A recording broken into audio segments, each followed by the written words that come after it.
Kalau secara logika ini tidak masuk akal seperti itu. Kenapa harus tidak boleh membayar utang padahal kita uang punya dan sebagainya seperti itu. Ini terlebih seperti yang saya jelaskan tadi, dipandang dari persepsi spiritual. Orang Bali memang pandangan selalu dari sisi spiritual, selalu dari sisi baktinya kepada yang maha kuasa. Segala aktivitas orang Bali itu adalah aktivitas bakti kepada Tuhannya. Jadi si bayi ini memang harus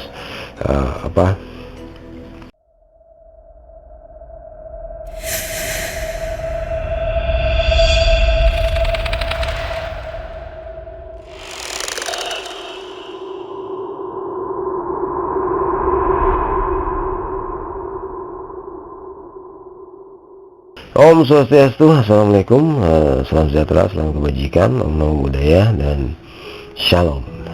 Dan pada video kali ini sesuai dengan janji kemarin, saya akan menguraikan pantangan-pantangan atau beberatan ibu yang memiliki bayi menurut lontar Bali. Tentu saja apa yang saya sampaikan nanti adalah dari sudut pandang spiritual, karena secara umum apapun aktivitas orang Bali pada masa lampau selalu memandang sesuatu itu dari sudut spiritual. Karena aktivitas apapun dari orang Bali sendiri, dari bangun tidur sampai tidur lagi, semua dilakukan untuk spiritual, untuk berbakti kepada Ibu Sang Hyang Widi, untuk berbakti kepada Tuhannya, untuk berbakti kepada Parasiwo, seperti itu. Nah, ini adalah sebuah terjemahan dari lontar Bali kuno, di Wejangan Sang Hyang Siwo Darmo. Ada beberapa pantangan.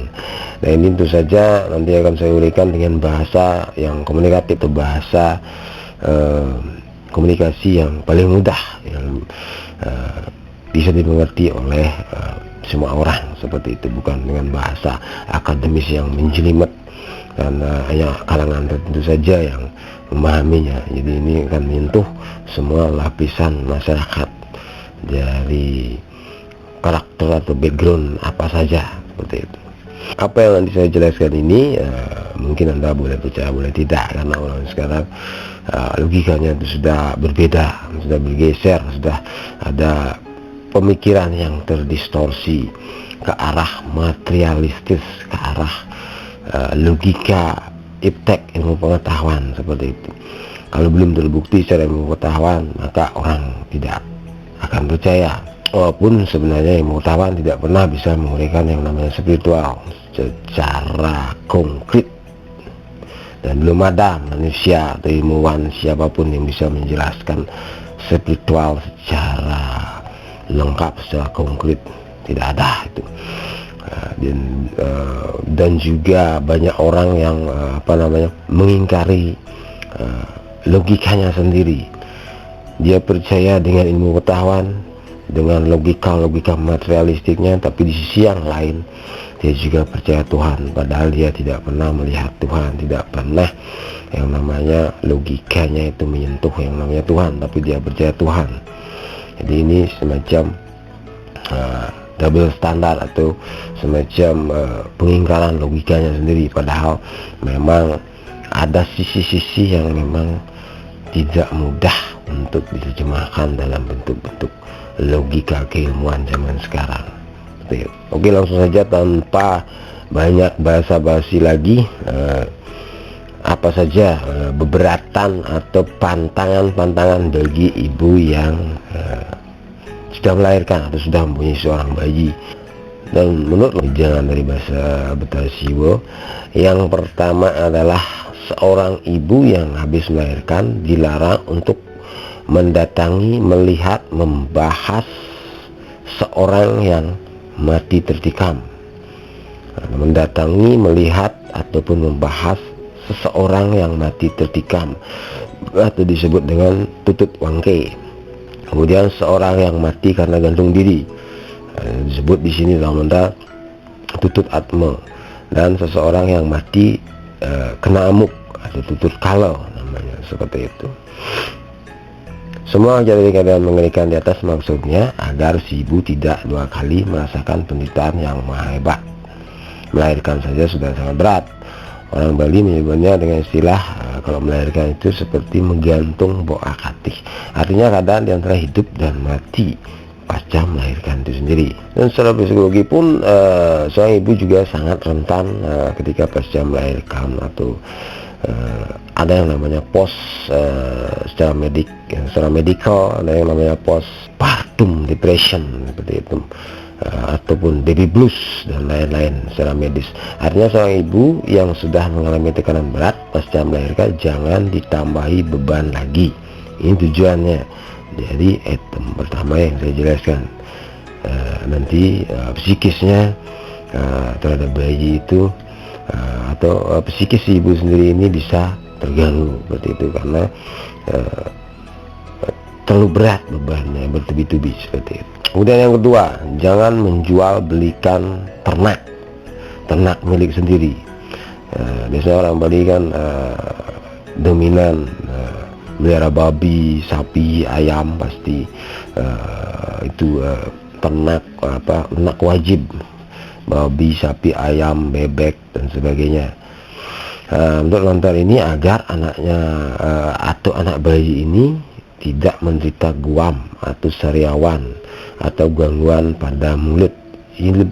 Jadi ini lebih ke efek spiritual. Seperti yang saya jelaskan tadi, ada sesuatu yang irasional, ada sesuatu yang memang punya ranah yang lebih tinggi dari sekedar logika, yang bisa menjelaskan efek dari semua ini. Dan kemudian yang ketiga, jangan berkelahi, jangan bertengkar, jangan bermusuhan, jangan bersengketa dan sejenisnya. Ini juga efek vibrasi spiritual, vibrasi tubuh si ibu yang meledak-ledak ini bisa nanti akan pengaruh pada pembentukan karakter si bayi, karena sejak bayi ini sudah mulai adanya pembentukan karakter, membentuk fondasi dari psikis seorang bayi itu sendiri. Dan kemudian yang keempat, jangan membongkar, merusak dan memperbaiki rumah ataupun sanggar atau periangan seperti itu. Mungkin ini jelas secara lahiriah aktivitas ini sangat mengganggu ketenangan dari seorang bayi. Ada suara seperti ketukan, palu, gesekan, motong keramik, kayu dan sebagainya. Aktivitas perbaikan rumah atau sanggar secara spiritual ya, supaya nggak berat juga sehabis melahirkan. Nanti ada aktivitas melaspas, ngulapin dan sebagainya. Sebenarnya bagaimana ritual orang Bali pada umumnya. Karena masa-masa ini disebut dengan masa yang masih kotor atau masih letih. Mungkin belum upacara 3 bulanan, belum ada upacara pewintenan dan sebagainya. Dan kemudian yang kelima, jangan membayar hutang. Ini terlebih memang kalau secara logika ini tidak masuk akal seperti itu. Kenapa harus tidak boleh membayar hutang padahal kita uang punya dan sebagainya seperti itu. Ini terlebih seperti yang saya jelaskan tadi, dipandang dari persepsi spiritual. Orang Bali memang pandangan selalu dari sisi spiritual, selalu dari sisi baktinya kepada yang maha kuasa. Segala aktivitas orang Bali itu adalah aktivitas bakti kepada Tuhannya. Jadi si bayi ini memang harus fokus diurus. Kalau nanti ada sakit, kalau nanti perlu banyak sekali piranti-piranti yang harus disediakan untuk bayi. Jadi memang bisa jelaskan sedikit secara logika, makanya jangan dulu membayar hutang, fokus dulu kepada si bayi, karena ini adalah harta yang paling berharga. Uang pun bisa dicari nanti, tapi anak ini sangat sulit untuk digantikan seperti itu. Kemudian yang keenam, jangan berhias dengan bunga atau menyuntingkan bunga di kepala atau di telinga atau di mana saja. Jangan berhias dengan bunga. Karena orang Bali kan kebiasaannya kalau kemana-mana selalu metik bunga, kemudian ditaruh di, terutama ibu-ibu zaman dulu waktu saya kecil, emang orang-orang tua dulu kalau keluar dari pekarangannya selalu metik bunga, kemudian ditaruh di kepala atau di telinga. Ini memang ada ada maknanya dari sisi spiritual. Ini pernah saya baca bahwa ini artinya dia mencapatan atau sesambatan atau minta izin kepada leluhurnya bahwa ia akan pergi ke suatu tempat. Ini seperti minta izin supaya dilindungi oleh leluhurnya ketika berpergian ke tempat yang dituju, seperti itu. Dan juga itu nomor 6 ini kalau saya terjemahkan secara spiritual bahwa kita seorang ibu yang masih dalam masa masa letah, masa kotor, memang kalau menyuntingkan bunga di kepala itu seperti mengundang para dewa, karena di atas kepala itu di dalam lontar-lontar itu disebutkan bahwa ada dewa. Jadi tidak boleh manggil dewa selama masa letah atau masa kotor. Itu kan membuat para luhur, para dewa menjadi sedikit murka, seperti itu. Kemudian yang ketujuh, jangan bersisir, artinya bersisir rambut. Jangan menyisir rambut, seperti itu.